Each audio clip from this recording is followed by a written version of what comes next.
morning rush at Marlowe's market was always chaotic. Carts rattling across the tiled floors, scanners beeping in rapid succession. The low hum of conversations blending with the distant squeak of mop wheels from the janitor cleaning up a spill in aisle 3. But amid the ordinary noise of another day, something happened that would leave everyone in that store stunned and silent. A young cashier stood frozen at her register, her shoulders trembling, her lips pressed tightly as if trying to hold back words or tears. Just inches from her face, the store manager leaned in, voice raised, eyes sharp with a cutting mix of frustration and arrogance. His words weren't merely instructions gone wrong. They were weapons, each syllable meant to belittle. And there, a few feet away, an older man in a faded cap and plain t-shirt paused with his shopping basket, his jaw tightening as he listened. They didn't know it yet, but that man was the true owner of Marlowe's market. A millionaire who preferred to remain unseen. And in the next hour, he would change a young woman's life forever. If you believe in kindness, in second chances, and in standing up for those who can't defend themselves, then please take a moment to like this video, share it with someone you care about, and subscribe to Kindness Corner.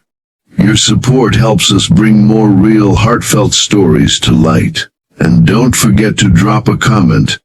We'd love to hear your thoughts as the story unfolds. The man's name was Henry Whittaker.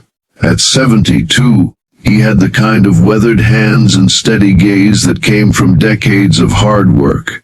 Not in boardrooms, but in warehouses, delivery vans, and small town shops like this one. He never wore designer suits or flashy watches, despite having the kind of bank account that could buy him all of it. Instead, Henry believed that to truly understand the people who worked for you, you had to walk in their world. Every few months, he would visit one of his stores dressed like any other customer, pushing a squeaky cart, buying milk or bread, blending into the background while he observed the way things really ran. Today, however, his quiet observation was shattered by the scene unfolding before him. The cashier, her namatag rid, Emily, looked barely out of high school. Her uniform shirt was neatly tucked in, though slightly wrinkled at the elbows, and her long brown hair was pulled back in a loose ponytail. But what caught Henry's attention wasn't her appearance. It was the single tear tracing its way down her cheek as she stood there, clutching the edge of the counter, enduring a verbal lashing from the man in the navy suit beside her. The manager's voice carried through the checkout lanes, sharp and humiliating.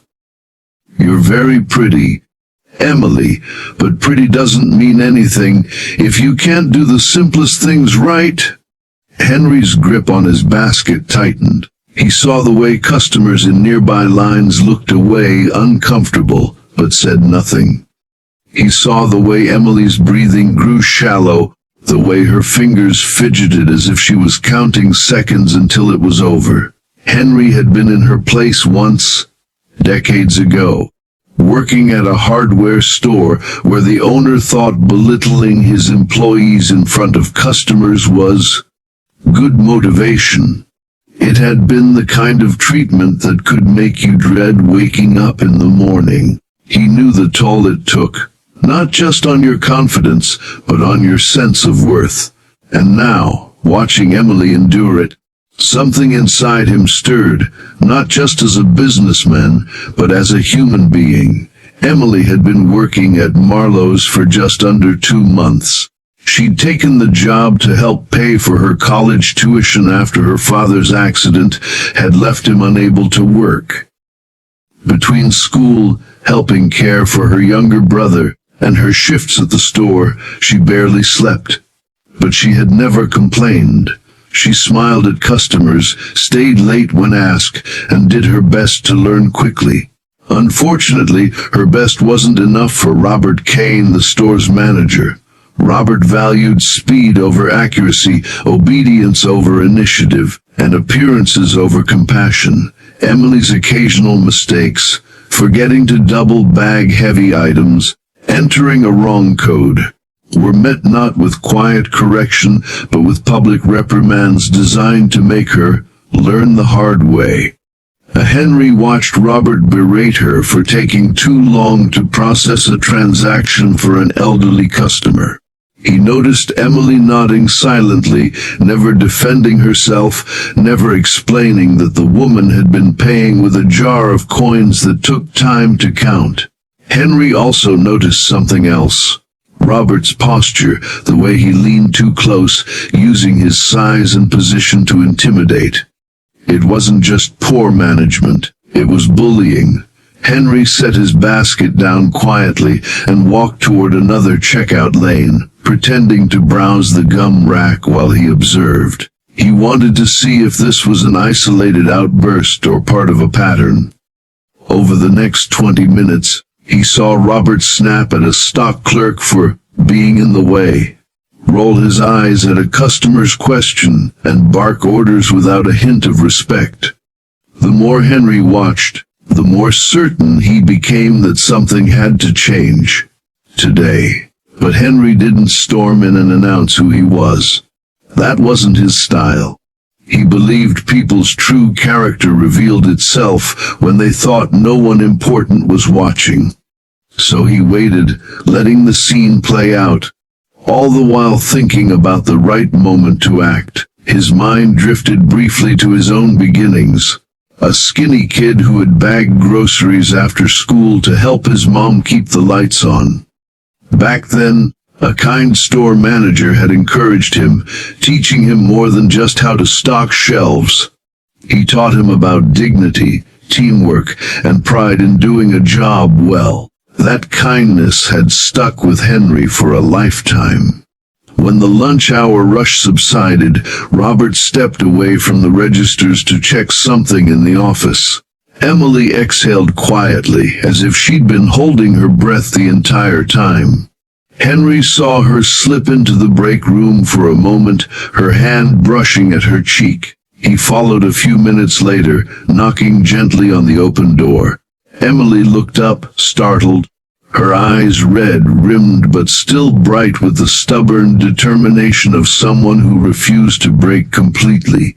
Henry smiled warmly and said only that he had noticed how hard she'd been working, and that sometimes people forget the value of kindness when they're in positions of authority. Emily didn't know who this stranger was, but something in his voice felt genuine. She nodded, murmured a thank you, and returned to her register. Henry left the break room with a quiet resolve. It was time to reveal himself. He walked to the front of the store, waited until Robert returned, and then asked to speak with him privately. The two stepped aside and Henry slowly removed his cap, meeting Robert's eyes with a calm but unyielding gaze. "You don't know me," Henry began, "but I know this store better than you think. I built it. I own it. And I've been watching you." The color drained from Robert's face. Henry spoke softly, but each word carried the weight of authority. He described everything he had witnessed. The public humiliation, the lack of respect for employees and customers alike, the absence of basic decency. "We run this business on service," Henry said, "and service begins with treating people like they matter. If you can't do that, you can't work here." Robert stammered, tried to defend himself, but Henry had heard enough. Within minutes, the manager was cleaning out his desk. Henry called Emily over, assuring her that her job was safe and that what she had endured was not her fault. In fact, he intended to give her additional training and a raise. Not as charity, but because he believed in her potential. Over the next weeks, Henry visited more often, quietly mentoring Emily, teaching her not just the technical parts of the job but how to lead with patience and understanding. Customers began to notice the difference. A lighter atmosphere, more smiles at the registers. Emily's confidence grew, and so did her skills. She no longer dreaded coming to work. She felt proud to be part of something that valued her. Henry never made a public spectacle of what had happened. The story spread among employees, however, becoming something of a legend, a reminder that the quiet customer could be the owner, that kindness mattered more than authority, and that one moment of courage could change everything. If this story touched your heart, please like this video, share it with friends, and subscribe to Kindness Corner. Every interaction helps us reach more people with stories that remind us of the good we can do in this world. Before we end, we'd love to hear from you. Have you ever seen kindness change a situation completely? Drop your story in the comments. Your words might inspire someone else today.